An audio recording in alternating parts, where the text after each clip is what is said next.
انتہائی قابل صد احترام میرے محترم و مکرم معزز سامعین حضرات، رجب کے اس مہینہ میں ایک روایت کے مطابق معراج شریف کا حیرت انگیز واقعہ رونما ہوا ہے۔ تو اس حوالہ سے دو چار باتیں آپ کی خدمت میں عرض کروں گا۔ معراج کا لفظ عروج سے ہے اور معراج کا معنی ہوتا ہے سیڑھی، یعنی چڑھنا۔ معراج کی رات اللہ تعالیٰ نے اپنے حبیب صلی اللہ علیہ وسلم کو رات کی تاریکیوں میں بلندیوں اور عروج کا سفر کرایا۔ بیت المعمور سے جنت الماوا تک اور جنت الماوا سے پھر سدرۃ المنتہا تک، پھر اس کے بعد لامکا تک کا جو سفر ہے اسے معراج کا سفر کہتے ہیں۔ معراج کے اس سفر میں اللہ رب العزت نے فخر الملائکہ سید الملائکہ حضرت جبرائیل علیہ السلام کو آپ کے ساتھ بطور رہبر کے متعین فرمایا۔ ایک مثال دیتا ہوں کہ بندہ کسی نئی جگہ جا رہا ہو، مثال کے طور پہ ہم مبارک سفر کا ہی ذکر کرتے ہیں کہ حج کے سفر پر جا رہا ہو اور پہلی دفعہ جا رہا ہو، تو آپ سمجھ سکتے ہیں کہ ایسا شخص پریشان ہوگا، کنفیوز ہوگا، گاڑی کہاں سے ملے گی، وہ بریف کہاں سے ہونا ہے، کیسے جہاز میں بیٹھنا ہے، پھر وہاں پہنچنا ہے تو وہاں کیا ہوگا، بیت اللہ کی سمت ہے، وہ کبوتراں چوک کتھے میں، شار ابراہیم خلیل اللہ کدھر ہے۔ یہ ساری باتیں ان کی وجہ سے بندہ نیا پریشان ہوتا ہے۔ لیکن اگر کوئی ساتھ ایسا شخص ہو جس کا اکثر آنا جانا ہو تو آپ سمجھ سکتے ہیں کہ پھر ایسے شخص کی ساری پریشانی ختم۔ چنانچہ حضرت جبرائیل علیہ السلام کو آپ کا رہبر بنایا گیا اور رہبری کرتے ہوئے فرمایا یہ اقصیٰ ہے، یہاں آپ سارے انبیاء کی امامت کرائیں گے۔ یہ پہلا آسمان ہے، یہ فلاں نبی ہے، انہیں سلام کیجئے۔ یہ دوسرا آسمان ہے، یہ فلاں نبی ہے، انہیں سلام کیجئے۔ یہ جنت الماوا ہے، یہ بیت المعمور ہے، یہ سدرۃ المنتہا ہے۔ یہ جو بیت المعمور کے ساتھ ٹیک لگا کے بابا جی بیٹھے ہوئے ہیں نا، یہ آپ کے دادا ابراہیم ہیں، انہیں سلام کیجیے۔ تو میں نے کہا سید الملائکہ جبرائیل کو آپ کا رہبر بنایا۔ سفر معراج بیداری کی حالت میں ہوا، یہ کوئی خواب یا نوم یا نیند کی صورت میں نہیں ہوا، بلکہ آپ صلی اللہ علیہ وسلم نے، یہ ہمارا اہل سنت والجماعت کا متفقن علیہ مسئلہ ہے، متفقہ عقیدہ ہے کہ آپ نے اپنے جسد انصری کے ساتھ، صرف روح نے نہیں بلکہ اسی جسم کے ساتھ، اپنے جسد انصری کے ساتھ حالت بیداری میں باقائمی ہوش و حواس یہ سفر مبارک کیا۔ چنانچہ اس پر دلیل قرآن پاک کی آیت ہے انہو هو السمیع البصیر۔ یہ انہو هو السمیع البصیر، علامہ سید محمود علوسی رحمہ اللہ نے فرمایا مراد اللہ بھی ہو سکتا ہے اور مراد حضور بھی ہو سکتے ہیں، کہ سرکار دو عالم صلی اللہ علیہ وسلم نے حالت بیداری میں سفر فرمایا اور سمیع تھے، وہاں کیا کیا کچھ ہو رہا تھا اسے سن رہے تھے، اور بصیر تھے، جنت اور اس سے آگے تک کی تمام مقامات کا مشاہدہ فرمایا۔ لا الہ الا اللہ۔ چنانچہ آپ صلی اللہ علیہ وسلم گئے، تفسیر نشا پوری میں لکھا ہے کہ فرشتے ملائکہ ہمیشہ اللہ رب العزت سے یہ دعا کیا کرتے تھے کہ ہمیں حضور کی زیارت کرائی جائے۔ توجہ کریں، فرشتے یہ دعا کیا کرتے تھے کہ یا اللہ تعالی ہم بھی تیرے آخری نبی تیرے محبوب صلی اللہ علیہ وسلم کی زیارت سے مستفید ہونا چاہتے ہیں، ہمیں زیارت کرائی جائے۔ چنانچہ اس رات ملائکہ کی یہ دعا قبول ہوئی، بیت المعمور پر تمام فرشتوں کو اکٹھا کیا اور وہاں پر سدرۃ المنتہا کے قریب تمام فرشتے جمع ہوئے اور تمام فرشتوں نے میرے مصطفیٰ کی زیارت کی۔ سدرہ سے آگے جبرائیل ساتھ تھے یہاں تک سدرۃ المنتہا تک۔ ایک بات ذہن میں رکھ لیں آپ حضرات کہ میں اس سارے واقعہ کی تفصیل میں نہیں جا سکتا، وقت بہت تھوڑا ہوتا ہے، قصہ واقعہ سنانے میں تو شاید بڑا وقت لگ جائے۔ میں چند جو باتیں اپنے مطالعہ سے اخذ کر کے لایا ہوں، بس وہی باتیں عرض کر سکوں گا۔ سدرۃ المنتہا تک میرے محبوب صلی اللہ علیہ وسلم پہنچے۔ جب سدرہ پر پہنچے تو جبرائیل وہاں پر رک گئے۔ پھر اس کے بعد اللہ رب العزت نے سبز رنگ کا ملکوتی اور نورانی تخت بھیجا جس پر میرے مصطفیٰ سوار ہوتے ہیں۔ پھر حصار نور میں عرش معلیٰ کی سیر کرائی گئی۔ پھر اس کے بعد عزت و عظمت، وقار و تمکنت سے آگے کا سفر ہوا۔ پھر اس کے بعد اسماء الہی کے پردے شروع ہوئے۔ یہ میں وہاں پہنچ گیا ہوں، اس سے پیچھے کی باتیں میں نے چھوڑ دی۔ اسماء الہی کے پردے شروع ہوئے اور اسماء الہی کے جو پردے تھے وہ ایک ایک کر کے گرتے گئے۔ یہاں پر یہ مت سمجھ لینا کہ وہ 99 پردے تھے، توجہ ہے نا یار، یہ نہ سمجھنا کہ وہ 99 پردے تھے۔ اگرچہ حدیث میں متعین طور پر اللہ رب العزت کے صفاتی نام 99 ہی بتائے گئے، لیکن نہیں، اس پر بس نہیں ہے۔ دیکھیں توجہ کریں، جتنی بھی صفات کا ہم تصور کر سکتے ہیں،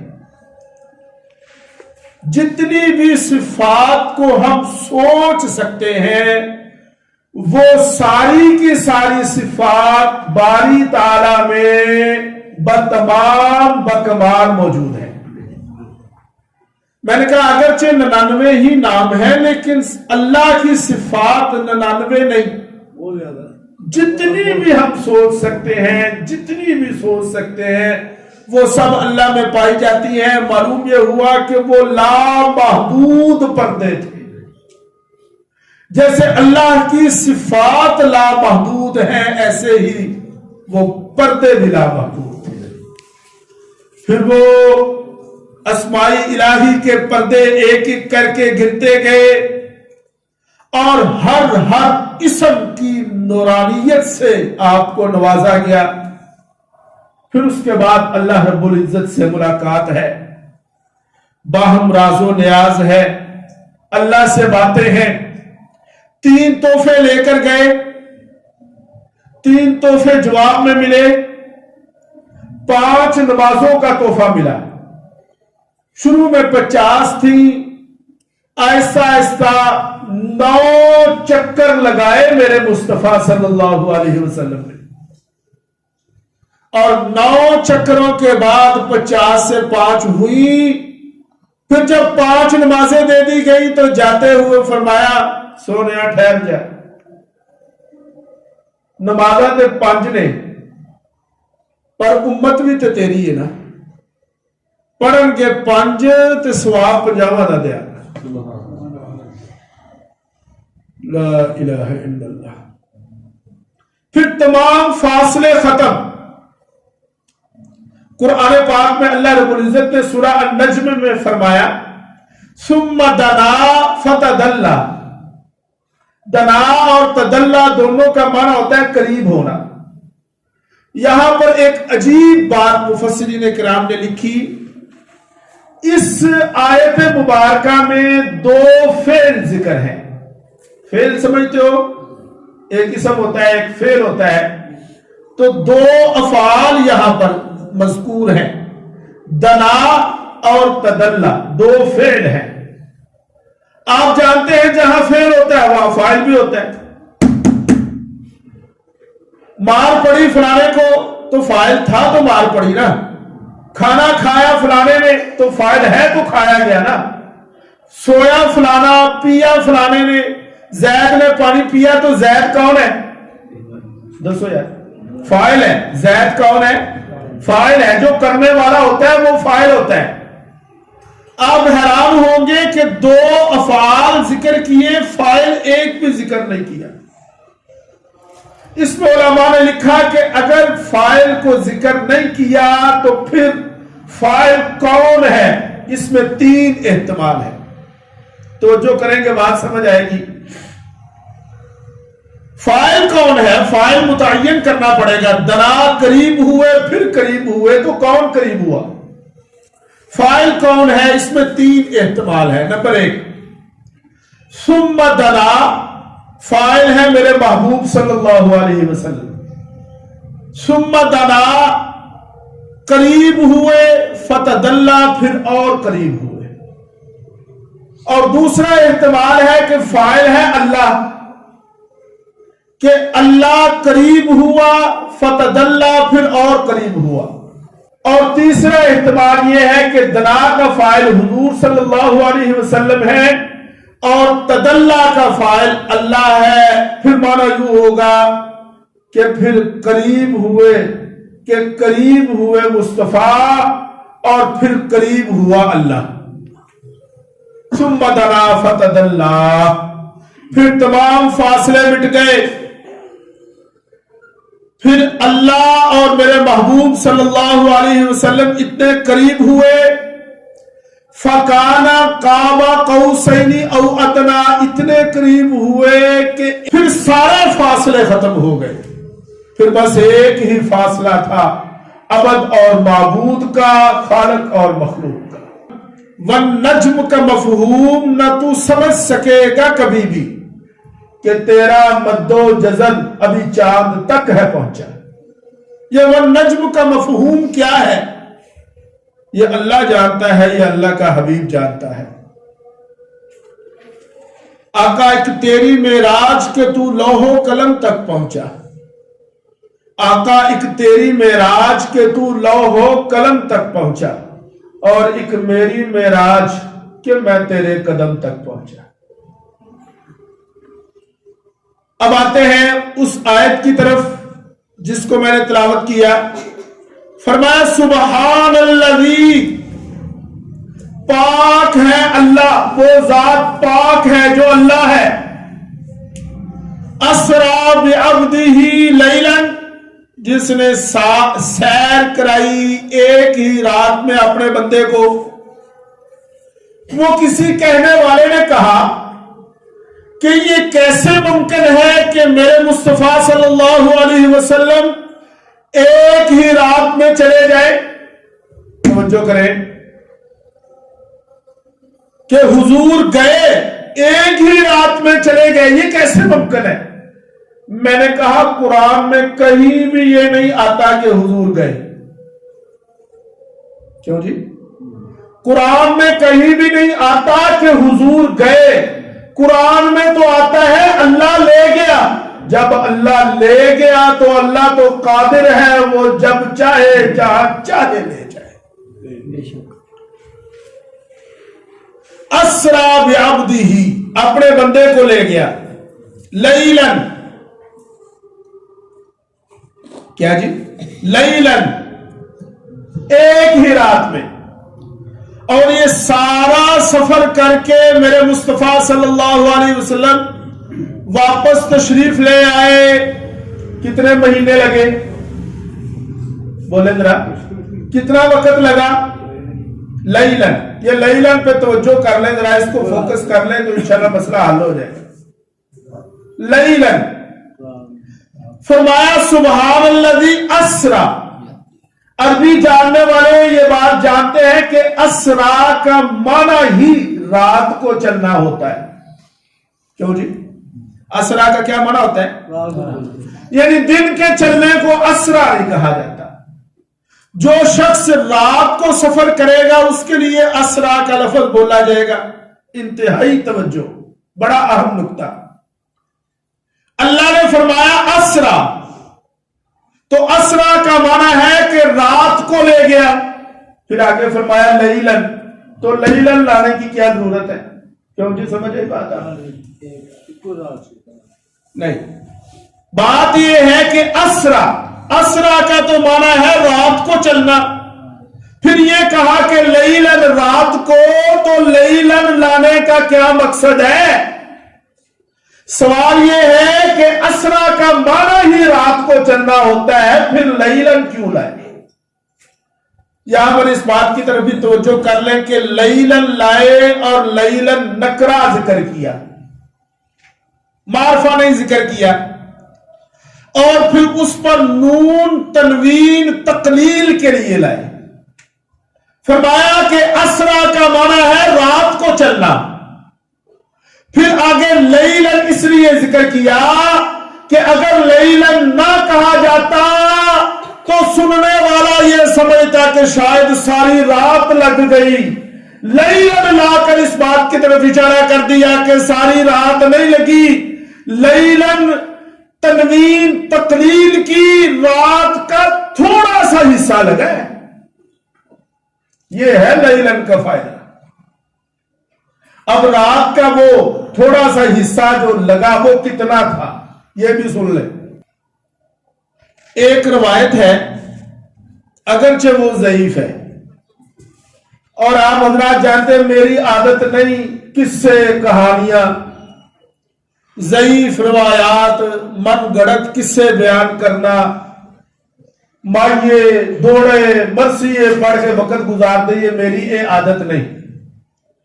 یہ روایت ہے اگرچہ ضعیف ہے، لیکن میں اس کو ذکر اس لیے کروں گا کہ عقیدے پر کوئی فرق نہیں پڑتا۔ سمجھا گی کل کہ نہیں؟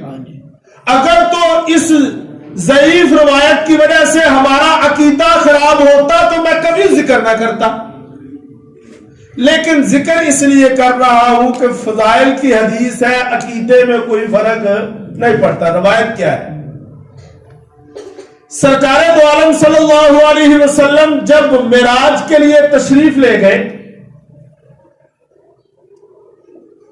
تو آپ اپنے گھر کے دروازے سے باہر نکلے، معراج کر کے میرے مصطفیٰ واپس تشریف لاتے ہیں۔ جب واپس تشریف لائے تو پانی بہ رہا تھا، کنڈی ہل رہی تھی۔